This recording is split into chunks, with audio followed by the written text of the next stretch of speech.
In this video I'm going to show you how to assemble the ferrite rod antenna, or loop stick as it's sometimes called.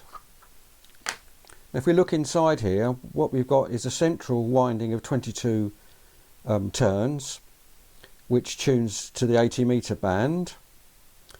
Then we've got a 4-turn coupling winding, which is the input to the receiver, and a 2-turn coupling, which is for the sense circuitry.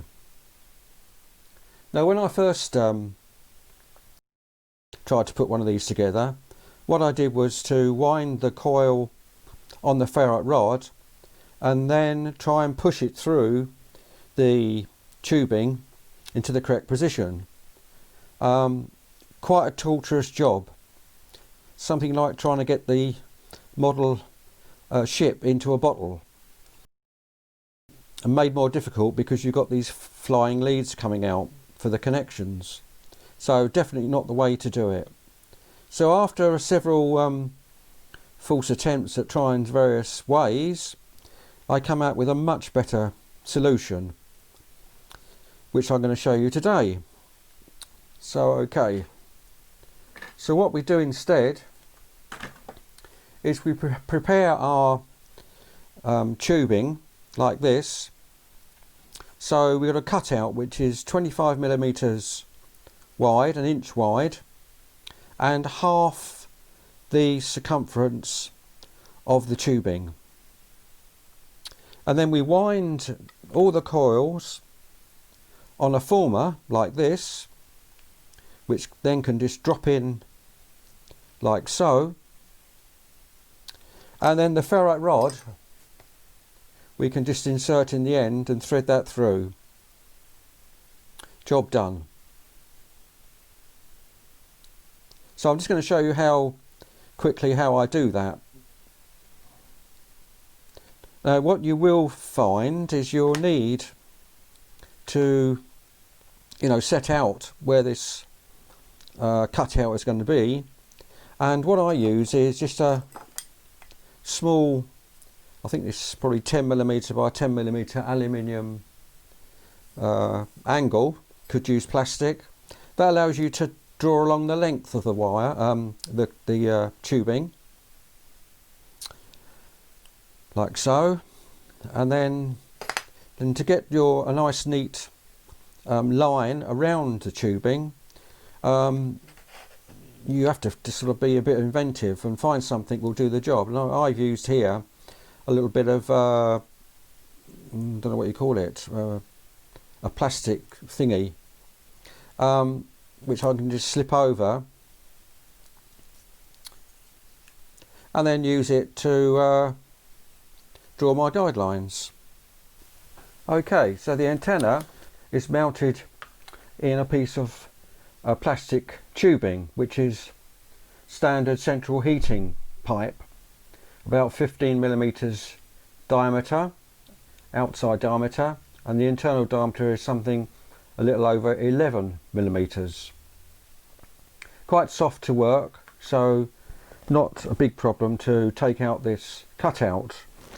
You can use a hacksaw just to cut down the ends, and then maybe using your straight edge, use a modelling knife to cut down these guidelines and take out the cutout. Alternatively, you could drill a few holes, snip between the holes, and then tidy up afterwards with a modelling knife. Obviously taking a lot of care when you're using one of these things. Okay, so the ferrite rod obviously has to fit inside the tubing like so. You'll need to prepare this before you do anything else, and that is to take off all the rough edges along the length here and along the ends as well.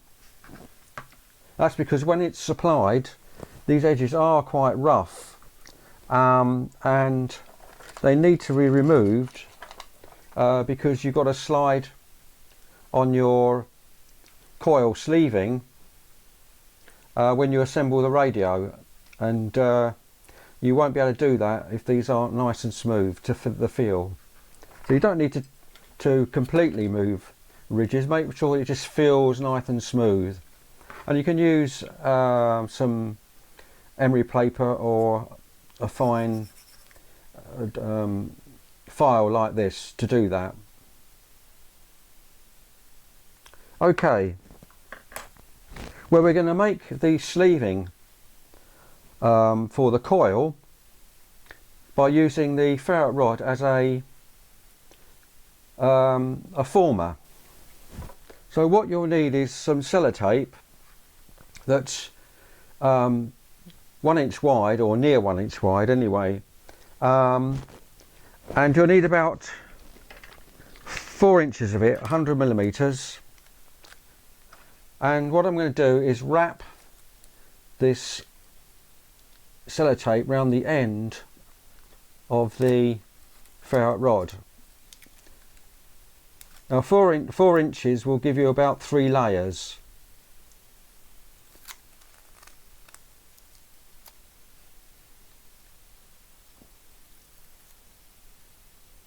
Like so.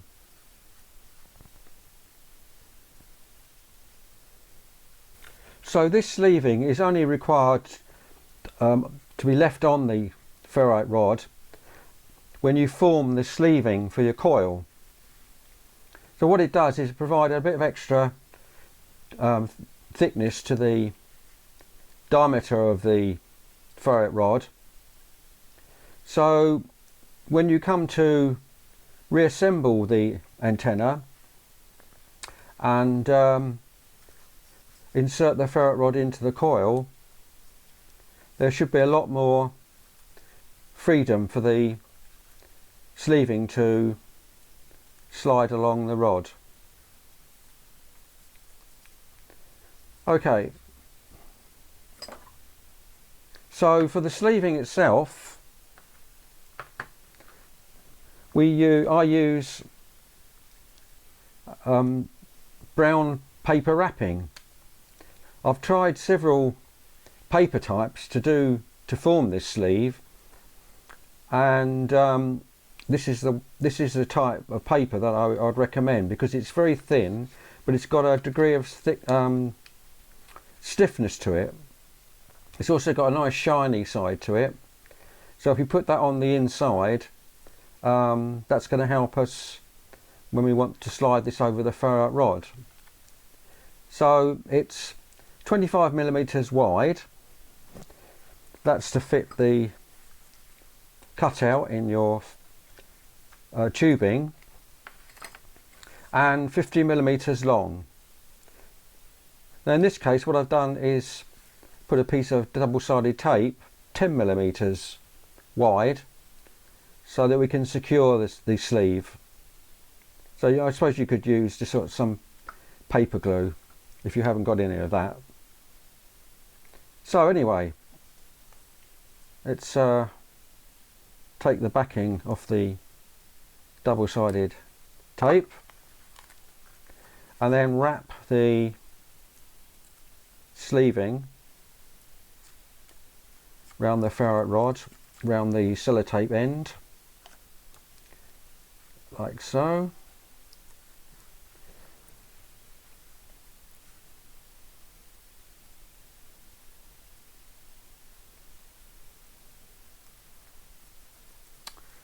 Okay, so hopefully that would now slide off, and hopefully if we turn it round to the end which hasn't got the sellotape on, it will be even looser fit. So that looks good. Let's put it back, and now we're going to actually wind the coil. Okay, well the wire I'm going to use is a 27 gauge, That's 0.4 of a millimetre. 28 gauge or 27 gauge will be fine, but I wouldn't recommend anything thicker than that. So there's actually 3 coils to wind on this sleeving. The main coil, 22 turns, and then 2 coupling coils each side. So what I'm going to do is just show you the main coil, and then the other 2 will be made in a similar fashion. So our piece of 27 gauge wire, if you measure 50 millimeters, 2 inches from the end, and put a bend on it, which is going to be the lead out wire of one end. Now if we place this on the ferrite rod on the flat surface like so, and hold that down, and then wind your 22 turns over the lead out wire.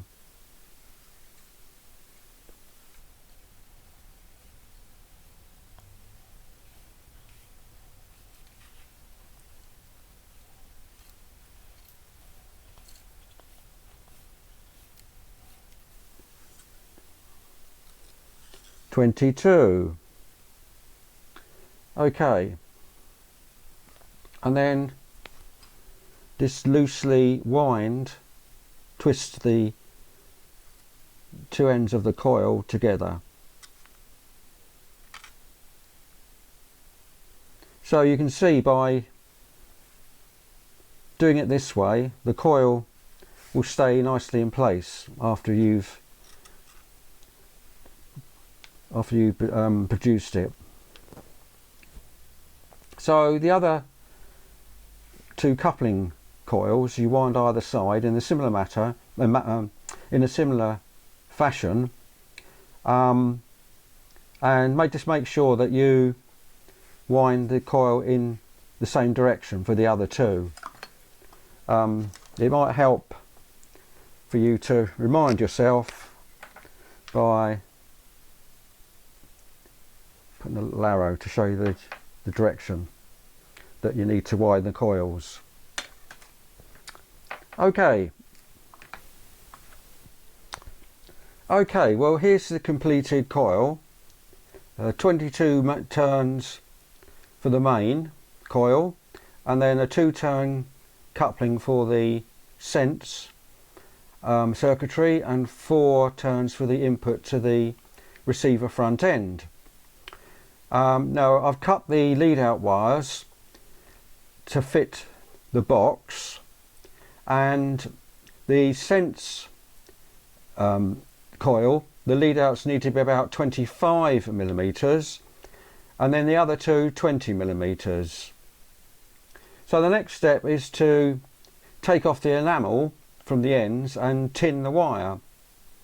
Now to do this you can boil off the enamel with some soldering iron and some solder. You no need to scrape it, and as far as I was aware, all modern enamel wire can be tinned in this way. So I'll just quickly show you how I do it. I'm only going to do one because I'm in a slightly awkward place for filming, but basically you just produce a nice little solder blob on and offer it up to the end of the wire. It needs to be the end, otherwise you won't get enough heat into the wire itself. And then if you maintain the soldering blob over the wire, you can see it boiling off the enamel. It gives a sort of a black, it leaves you with a black sort of gooey deposit. So you just need to take off 2 or 3 millimeters from the end of the wire. There we go. And You can then just, if need be, remove the enamel deposit with a modelling knife. Now, before you put the antenna assembly into the box, there's a couple of things you might need to do. So, looking at the box, what I've done here is to put on some shielding round the ferrite rod assembly on both sides, and obviously you'll need to put this in before you put your antenna in. Now what I've used here is slug tape, which is copper. It's you know, for gardeners really, for keeping slugs out of flower pots and the like, but you could use a tin foil, aluminium foil. Now to be honest, I'm not sure whether putting this in actually helps you, but in theory it should make the null more pronounced. So anyway, you can do it or not do it. And the other thing is, depending on the grommet, sometimes they're really tight when you attempt to put the tube in, and sometimes like this it's rather loose, so you need to secure it in some way. So what I've done here is just mark on the positions of the grommets, and what I'm going to do is just wrap a little bit of double-sided tape in those positions. You don't need much of it, just a small strip. So we'll do that before we assemble the antenna unit, like so. So this just puts a little bit of extra thickness on to the tubing, makes it a bit tighter, and also of course the adhesive will help considerably. So I haven't done that very well, but never mind. Let's try this bit.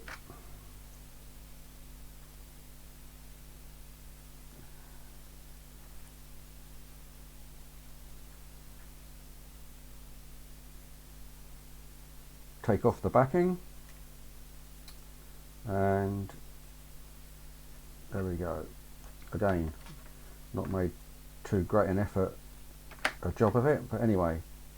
And now hopefully we can still slide it in.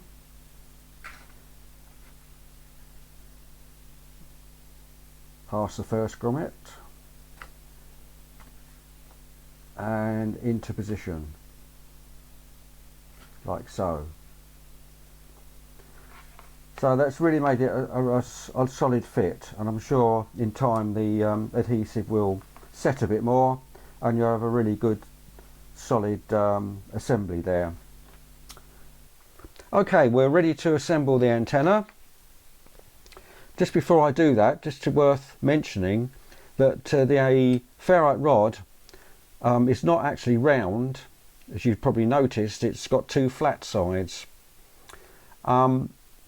Now looking down on the rod with the flat sides vertical, the straightness is very true, but if you turn it through 90 degrees, almost always there's a slight deformation in the line. Some are worse than others, so bearing in mind, when you finally get this and the ferrite rod into the sleeving, it should be turned in that direction, so that when you're using it, the flat sides are vertical. Okay, so our coil with the sleeving can be pushed into the cutout, like so, making sure you got it around the right way, with the sense coil, coupling coil, on the right. and then make sure that the coil is seated nicely. You might find it useful just to insert a pencil or something just to make sure the thing is seated properly in the tube. And then you can insert your ferrite rod. In this case I've still got the sellotape on one end, so we use the other end obviously.